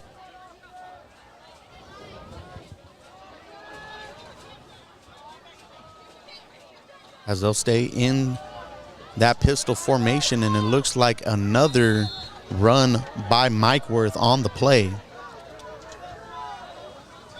As that is another gain of 3, so a 3rd and 2 2 yards go now for the SaberCats. for the SaberCats, and they're starting the second half off as you would have wanted them to start in the first quarter. And we'll see if they can pick up this first down. Yeah, they just got to stay relentless in this drive. But the thing I love about this SaberCats team is, we talked about it, is their willingness to continue to fight despite what the score is here. Yeah, it seems like everybody on this sideline in a black and blue jersey is a competitor. Nobody here is hanging their head. They're all keeping their head held high and possibly looking to get some playing time in this game. So it's going to be a gain of 1 yard on the play, and the SaberCats will stay out on the field and look to pick up a first down with 9:25 here in the third quarter. And you're going to see that quarter kind of fly by us here, as it seems like they have a running clock already initiated in the third quarter. And so it looks like a quarterback keeper on the play, and I don't think SaberCats had enough for the first down, as it's going to be a turnover on downs and a 1st and 10 for Pusch Ridge at their own, the SaberCats 39-yard line. But I'm not upset about that. I mean, like we talked about it earlier in the game. Do you go for it on 4th? I think that's a perfect time to try and go for it. I mean, you want to keep morale up. You want to kind of push it through or whatnot. And now it goes back to the hands of the defense. Let's go. So we got a shotgun formation with 4 wide receivers, and you got a botched snap, as it looks like the SaberCats may have recovered the fumble. And we'll see who the referees are going to give the ball to, and it will be SaberCats football. So a big break for Santan Foothills here to start the third quarter, as now their offense gets to go back on the field and try to get another drive going. They needed that. A little defensive play like that could be a huge spark for this team. And as you can see, Pusch Ridge has put in a new quarterback. And so you definitely see the inexperience there is on the first snap. And you're going to get a lot of second-string players who are going to be able to get a lot of playing time here in the second half. You just hope that they're able to protect the ball a little bit better than that one. And it's going to be a handoff to number 18, Colton Hoffman, who's going to pick up 4 on the play, so a 2nd and 6 for the SaberCats. But I think that's a classy move by Coach Middleton, too. It's like, hey, look, I don't need to run my kids' stats up. There's a lot of people who would sit there and look at games like this and use them as stat padding games. So instead, what he's sitting here going like, hey, look, I'm worried about my future. I'm not worried about padding somebody's stats to make them look like they're super quarterbacks or running backs or whatever the case might be. I'm going to go ahead and use these as learning blocks for my kids that are coming into the program. I got hands props for that. So you're going to have 1 wide receiver to the right, as Norman is going to drop back, and he's going to look for number 88, Austin Coppinger, and he's going to be unable to connect with him as the pass is broken up by number 12, Dominic Painter. Well, the nice thing, too, is with Coach Middleton doing this, where he's putting out some of his backup kids, some of the great thing about that is that now some of these plays that the coach over here at Santan's trying to do are actually falling in, they're developing, you're actually seeing things happen. So that can be a key thing for them as well. So we have a 3rd and 6 for the SaberCats, and we'll see if they can pick up a first down and keep their drive alive. And they're going to have 3 running backs with 1 wide receiver to the right, as it's going to be a play that looks like a reverse, but it's going to be a gang of Lions who pack up the tackle on the play, and a big loss on the play for the SaberCats, as now it's going to be a 4th and 12. I like the play, but what was going on is there was so much in that cluster that it never got to develop. It looks like they were actually going to do a reverse and come back out of that because the quarterback had rolled with them, was chasing, but handed it off to the running back. But there was so many defenders already in the background that the play just never got to develop. So the SaberCats will send out the punting unit as we are under 5 minutes left here in the third. We'll see if we got a little stop in the action as we have a false start against Santan Foothills. So that'll push them 5 yards back.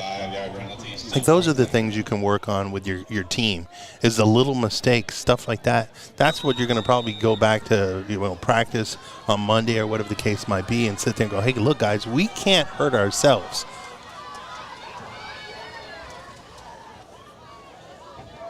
So Christian Swatzel back for the punt. It's going to be another short punt that's going to take a Lions bounce, and they're going to have a 1st and 10 at the 41-yard line. It's hard when you sit in there and you realize that you just kicked the ball 4 yards. It definitely is a struggle because we've seen on multiple occasions that the balls have not been bouncing the SaberCats' way when it comes to the special teams. Well, you want to ask, maybe do something like a rugby-style kick or something that might roll in their favor.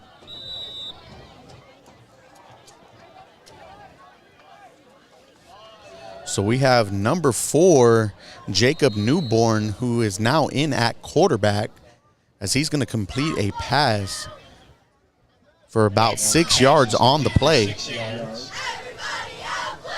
Now, I know that was on his stats, was that he is one of the quarterbacks as well. Him being a class of 2025. So he's going to probably be the one who takes over the helm, obviously, after Bubba leaves. So this is good for him. So it's going to be a handoff to number 21, Sawyer Allen, who is going to break some tackles and pick up a huge gain on the play. Lots of fancy footwork. As it looks like we have a couple of SaberCats still down on the play. And we'll take an injury timeout here. Do you have a football player that's afraid of getting hit? How about a baseball player that's in a slump? Or how about just wanting to tweak your golf game just a little bit more?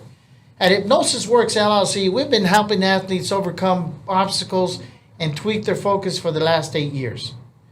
Call us now for your free consultation, 520-465-7457. Hey you, we've got something new in the store. Well, not really in store. It's in your home, in your office, where you play, wherever you are. My point, son, we're here, you're there. Wherever that is. Tucson Appliance Company is your appliance concierge. Tell us what you want. We will find it and send you photos, texts, emails, even FaceTime you the appliance. Buy it and we will deliver it. We're your personal appliance shopper. Only at Tucson Appliance, where our low price is your priority. ScoreStream brings the excitement of high school sports directly to your phone and computer. Join our fan-driven network where you can score games, cheer with other fans, and share your favorite photos and videos from every game. Create epic highlights and help your favorite team be seen on local and national media. Become a super fan and have an incredible season with ScoreStream. Hey you, we've got something new in the store. Well, not really in store. It's in your home, in your office, where you play, wherever you are. My point, son, we're here, you're there. Wherever that is. Tucson Appliance Company is your appliance concierge. Tell us what you want. We will find it and send you photos, texts, emails, even FaceTime you the appliance. Buy it and we will deliver it. We're your personal appliance shopper. Only at Tucson Appliance, where our low price is your priority. Do you have a football player that's afraid of getting hit? How about a baseball player that's in a slump? Or how about just wanting to tweak your golf game just a little bit more? At Hypnosis Works LLC, we've been helping athletes overcome obstacles and tweak their focus for the last 8 years. Call us now for your free consultation, 520-465-7457. We are back from the injury timeout, as unfortunately, again, number 32, Jordan Cooper, was down on the play and had to be assisted to the sideline. And that just seems like what we have come to see from Santan Foothills is just the injuries that have piled up from the start of the first game, as you're going to have a pass to number 42, Brandon Taylor, who is going to get inside the 5-yard line, and that will be a 1st and goal for the Lions. That was a good solid hit by the safety. I like that. And you still ain't seen no quit here in the SaberCats in the second half. And that's, to me, a team who is going to give their all for their coach despite the score. And those are the things you talk about, culture and, you know, having a good coach come into the program, that these players, despite what's going on the field or despite all the injuries, they're going to play not only to the end of the whistle but to the end of the game as well. So you have an I formation with 2 running backs in the backfield, as Newborn is going to go under center, and he's going to hand the ball off to number 21, Sawyer Allen, who's going to run in for another Lions touchdown, as now the lead grows to 41-0 with 1:35 left here in the third quarter.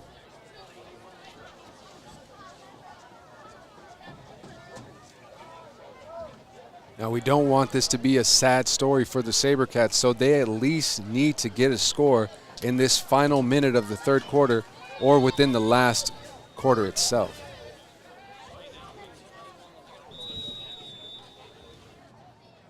Now, do you think they'll keep their initial starters in the ball game?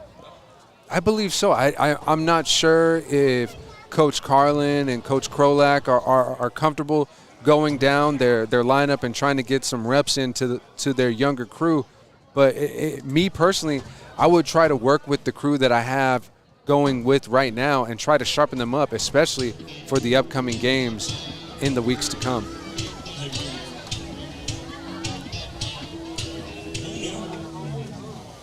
And this definitely has to be a tough game to have circled for your homecoming night.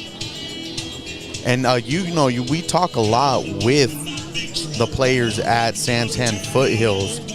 What has been the environment, especially in the locker room, with all the injuries that they've suffered this year? Right now, I feel like just talking to David Robaloth, I know that he's very disappointed that he's not able to be on the field during this game, but I feel like it's definitely impacted the players, but they're not letting it ruin the entire season. They know that there's plenty more football to be played, and as I say that, the kick is up and good, and the score is 42-0, Pusch Ridge. Time dwindling down, just under 50 seconds to go here in this third quarter. What's something that you're surprised by in this game? Did you think that the Santan Foothills SaberCats would be struggling this much to score on offense? I definitely did. It's a tall ask to have a team playing with that many injuries. And, you know, I know that they still have some pretty big pieces in their running back core, and you still have Dalton Norman at quarterback. But when you're played with injuries and you're playing one of the hottest teams in 3A, there's only so much you can do in order to get your offense going. Like I said, I would have liked to see them possibly go for it in that first quarter on the 4th and 1, just to try to answer back from the first touchdown by Pusch Ridge, as the return is going to be shy of the 39-yard line. And that's going to do it for us here in the third quarter, as the lead is now Pusch Ridge 42, Santan Foothills 0. And we'll be right back. Do you have a football player that's afraid of getting hit? How about a baseball player that's in a slump? Or how about just wanting to tweak your golf game just a little bit more? At Hypnosis Works LLC, we've been helping athletes overcome obstacles and tweak their focus for the last 8 years. Call us now for your free consultation, 520-465-7457. Hey you, we've got something new in the store. Well, not really in store. It's in your home, in your office, where you play, wherever you are. My point, son, we're here, you're there. Wherever that is. Tucson Appliance Company is your appliance concierge. Tell us what you want. We will find it and send you photos, texts, emails, even FaceTime you the appliance. Buy it and we will deliver it. We're your personal appliance shopper. Only at Tucson Appliance, where our low price is your priority. So we are back for the start of the fourth quarter with Pusch Ridge leading 42-0. And Luke, we were talking about the things going on for that Santan Foothills offense.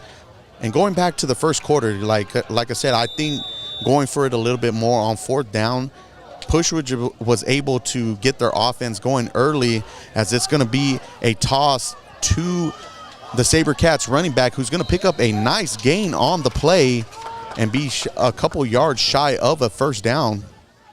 But to me, that kind of throws off the momentum of a game when you take that early risk, and if you happen to convert on it, then you're kind of making that defense be a little bit more aware of what you're going to do the rest of that drive. And I think punting it back to Pusch Ridge after they had just drove down and scored could have possibly changed the way things played out in the game that early on. Of course, it didn't go that way, and you've seen how the game transpired. Oh, no doubt, brother. We just got to see if the Santan Foothills SaberCats remain disciplined and avoid a penalty here, as it looks like they are well across the first down line, and we'll get another first down, as that is Holden Mikeworth with the carry.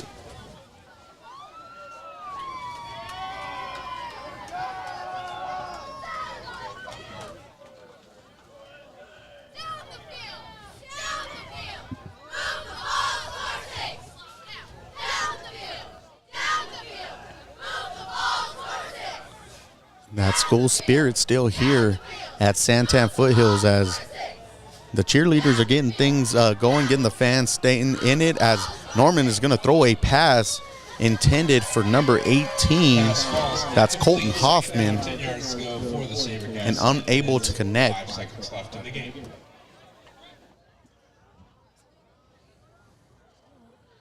But I think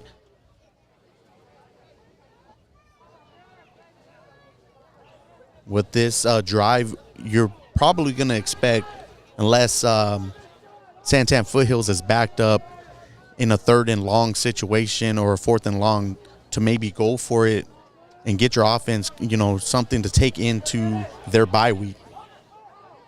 Oh, I mean, especially since with the kicks right now, they haven't really bounced in their favor, like we had mentioned. And you got Norman, who's going to drop back, and the pass is going to be intercepted by number 15 for Pusch Ridge. And it's going to be a first down for the Lions. I like my man, number 11. He come across. He's like, maybe I threw that, but I'm going to go defend that real quick too. I mean, that's a lot of oomph in that. Yeah, that was a good hit to rectify the mistake by Dalton Norman.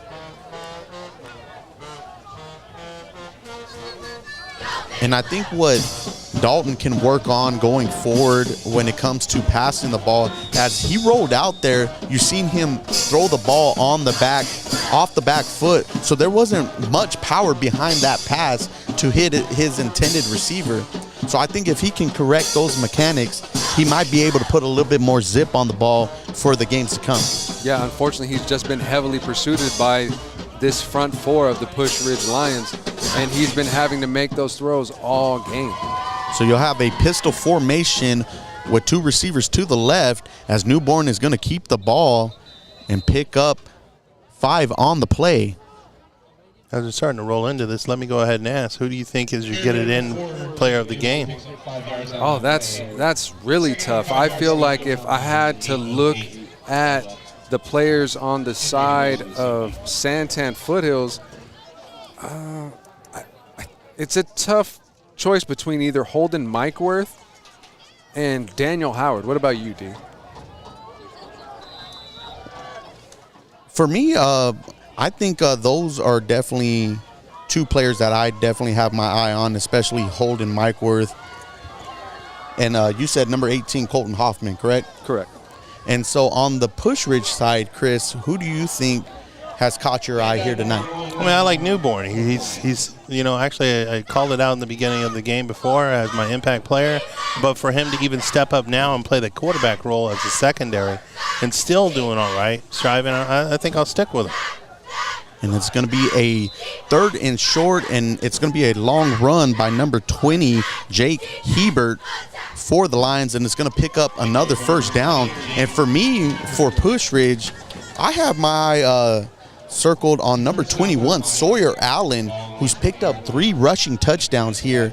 And I know that he's not the typical go-to guy for Pusch Ridge, but he's definitely making some noise here tonight. I like it. And that's what you love to see in these games, where it's not really a fully exciting game for everybody to be a part of, but the people that don't normally get the opportunities to play are definitely stepping up and showing why they deserve a little bit more time in the games to come. So it's going to be a loss on the play as Jake Herbert is going to be tackled in the backfield for a loss of 1 with under 6:20 here remaining in the game. Their services. So you'll have Newborn under center with 2 receivers to his left. As you're going to have Hebert get the ball again. He's going to make a couple of cuts and drag some SaberCat defenders with him. And he's going to be tackled down at the 10-yard line, which looks like another Lions first down. Pusch Ridge knocking on the door here to possibly get that 50-burger.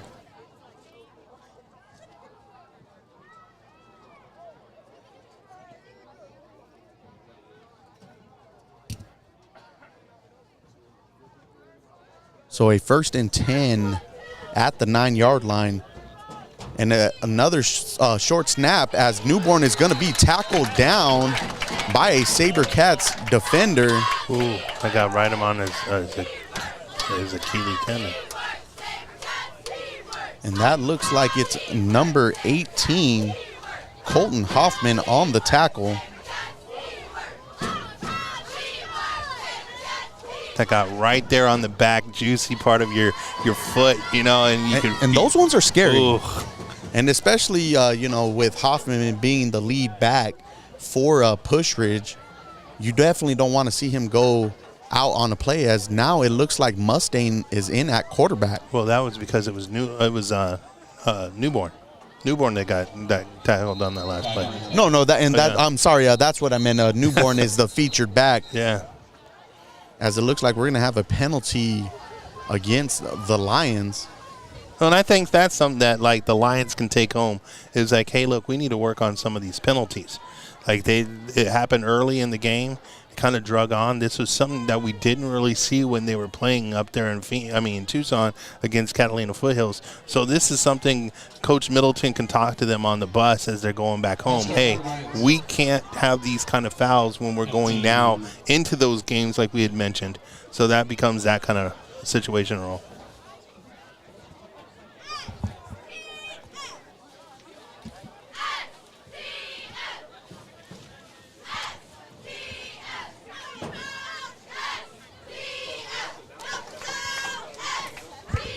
So it'll be a 2nd down as Mustaine is going to remain in the ball game. You got to hope that Newborn wasn't hurt on that play, as you were talking about those ankle tackles and how they can definitely have you roll that ankle and possibly impact the health status, as number 20 Hebert is going to get the ball again for the Lions, and he's going to maybe pick up 1 yard on the play, as it looks like it will be a 4th down for the Lions as we are getting ready to enter the last 3 minutes of this ball game. Lindy Hageman, I have your banner and federal credit. Because this is some point in time, I know, do you just, as a coach, say, hey, look, we'll run between the tackles. We're not trying to throw the ball. We're not trying to really kind of achieve certain kind of things like that? Oh, definitely. I think they're just trying to run out the last few minutes, as Heber's going to keep the ball and be wrapped up at about the 10-yard line. So that's going to be a turnover on downs. Good. And it'll be a 1st and 10 for Santan Foothills. That's a good little victory for him. Madison Intiman. While we're doing this, while they're changing over, let's just hit a couple of these. Actually, we'll just wait just a moment. Keely Henry. Lily Mitchell. Emma Gale. Kaylee Anderson. And we'll continue after this play.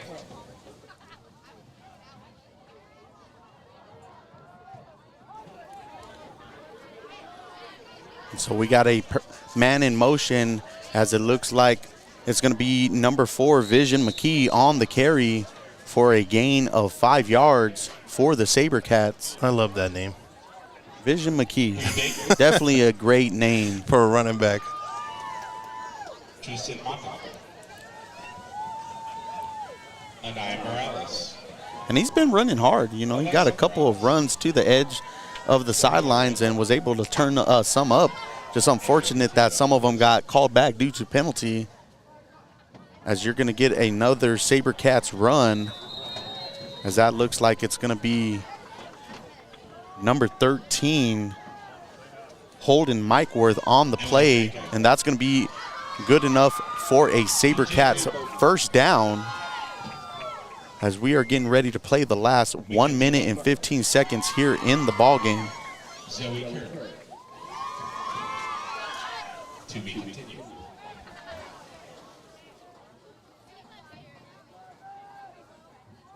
So Norman will bring the running back in motion, and he will drop back, and he will connect with number 4, McKee, on the play, as that's going to be a gain of 4 yards for the SaberCats. There you go. I was about to say, I think he called timeout. Let them play this series. You know, get as many plays as you can in. I but during that timeout, let's get to some of the people who have helped us here this year in some of our sponsors, as we're going to start with Game Time Recruiting and Consulting, Mr. Rodney Cox, who is a great person to get in touch with when it comes to helping kids get to the next level. Also, we got to always hit up our guys, Get It In Apparel, for helping us out with that Get It In Apparel Player of the Game. And then you have Pop Studios, the spot to record podcasts or videocasts out in Tucson, Arizona. Then we also have a score stream where we're always getting our scores, updating everything as well. And then you have Wingsy Moss, the newest wing spot out in Tucson off of Prince. Go hit them up and let them know that SoAZ and the Varsity Breakdown sent you. I am really needing to get over there. We're going to have to make a day out of that. Hey, they got their wings of the month every single month. So last month was the hot limon flavor. This month you have the honey chipotle. So always coming out with something new there on top of their regular menu. As we are down to the last 40 seconds here in the ball game, as Norman is going to roll to his right and look for McKee on the play, as we have a flag on the field. Might be in the area of a holding kind of thing. Yeah, I'm going to have to go check that out, man. You can't be teasing me with them flavors of the month. Hey, I'm telling you, Wing Wednesdays, 12 a dozen wings for $12. So is that good where time you've to been go. Going? I can't tell you my secrets, man. I knew I couldn't find you. That's where you've been going. You wing dog, you. Hey, if you know me, you know I am all about wings. I will not steer you the wrong way. Gotta love it. But as we get ready to conclude this game, we're going to be doing it again tomorrow night as we're going to be down in Casa Grande for another homecoming, as it's going to be the Desert Sunrise Golden Hawks getting ready to take on the Vista Grande Spartans for a region matchup there. So make sure y'all tune in for that one, as it's going to be another run from the SaberCats, and that's going to be number 18. Nice. Colton Hoffman on the run. So some great positive runs when it comes to the SaberCats, and those are the things you're hoping to take into next year.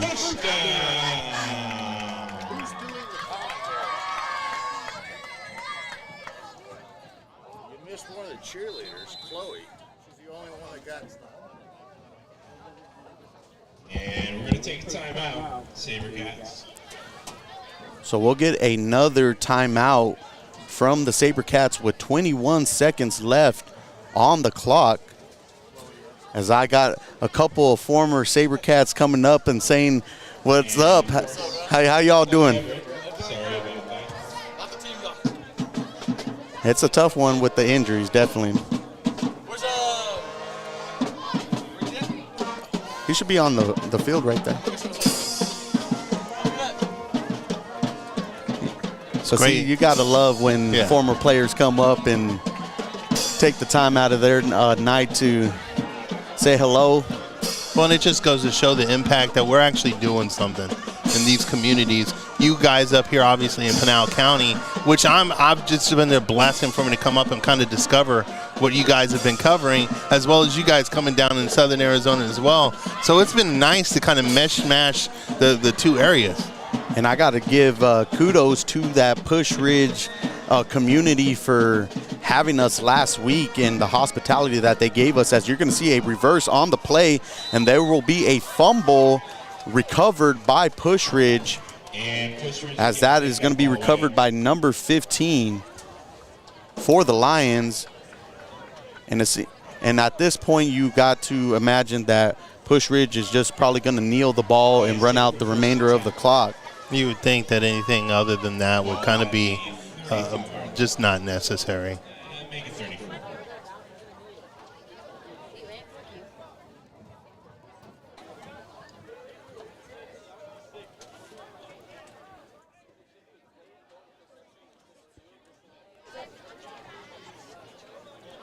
Students, just a reminder, tomorrow is a half day. Oh, snap, half day. Half day going on here at Santan Foothills. Gotta love those days, though. I wish I had those back when I was in school. Every Friday, a half day. But it looks like the Lions will take a knee. Takes a knee, and that will do it for our game this evening. And that is going to wrap things up here at Santan Foothills High School, as your final score is Pusch Ridge 42, Santan Foothills 0. But we hope you guys enjoyed this broadcast, and come see us tomorrow night. Tune in, as we're going to be out at Casa Grande for the Desert Sunrise Golden Hawks and the Vista Grande Spartans. But thank you all for joining us, and we'll see you tomorrow night.